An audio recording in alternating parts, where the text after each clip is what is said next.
El tema de esta semana es hábitat y nicho ecológico. Pertenece siempre a la unidad 10.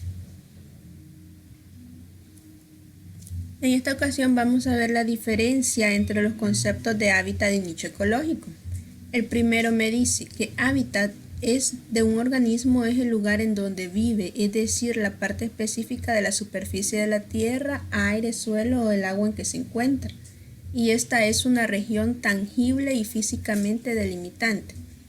Esto significa que el hábitat es el espacio físico en donde habita un ser vivo o un organismo. Y después tenemos el concepto de nicho ecológico. Dice que es la función o papel que cumple un organismo dentro de la comunidad o el ecosistema al que pertenece. No estamos hablando de un espacio físico delimitado, pero sí del papel funcional que cumple en la comunidad. Es decir, que podemos decir que el nicho ecológico de un animal es que sean productores o consumidores, pero también depende de lo que hace, cómo transforma la energía, cómo responde a su ambiente y cómo lo modifica y cómo influyen otras especies sobre él. Y por acá tenemos un ejemplo, que son las abejas. Vamos a identificar su hábitat y su nicho ecológico. Como bien sabemos, las abejas viven en una colmena, es decir, este sería su hábitat. Y algunas de las funciones que tienen son polinizar las flores, producir miel y servir de alimento a otros animales. Ese sería el nicho ecológico. No se olviden que cuando hablamos de hábitat es el espacio físico y cuando hablamos de nicho ecológico es la función que cumple en ese espacio. Y eso es justamente lo que van a hacer acá en esta parte de tareas de la semana. Me dice, lee y analiza la siguiente información. Y después vienen dos preguntas. ¿Cuál es el hábitat y nicho ecológico del tacuacín? ¿Y cuál es el hábitat y nicho ecológico del puma?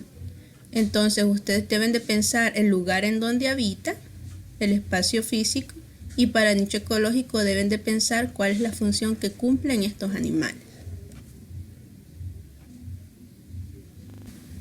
En la segunda parte de la tarea viene un análisis.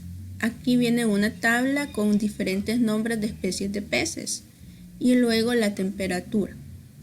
Y ustedes van a contestar lo siguiente. Primero, deben de ordenar las especies de peces de menor a mayor amplitud de tolerancia a la temperatura. Es decir, van a medir acá cuántos grados hay de 27 a 32, cuántos de 26 a 30, de 25 a 27, de 18 a 42 y los van a ir ordenando de menor a mayor.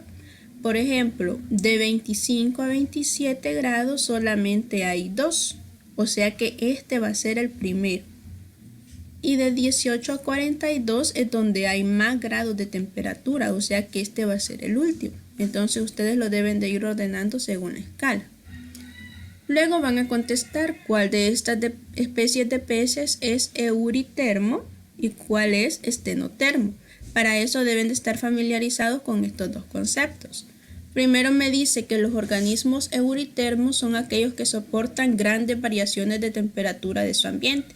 Es decir, que pueden vivir tanto en ambientes fríos como en ambientes cálidos o en ambientes tropicales.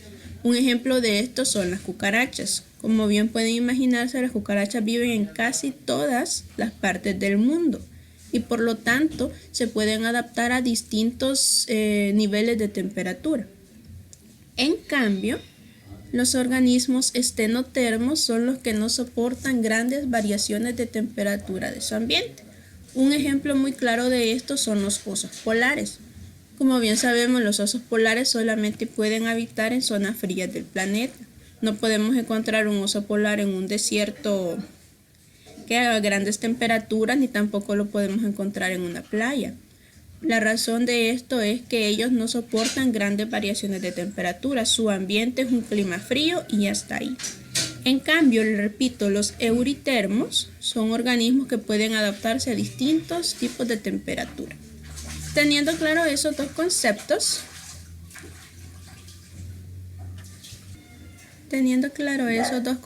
van a contestar estas preguntas. Es decir, Van a ver ustedes acá cuáles son las variaciones de temperatura más grandes y esos van a ser los euritermos.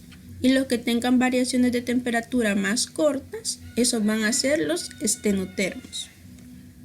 Y luego responden cuál tendría mayor área de distribución. Ya sabemos que los organismos euritermos tienen un mayor área, pero deben de saber cuál de todos estos.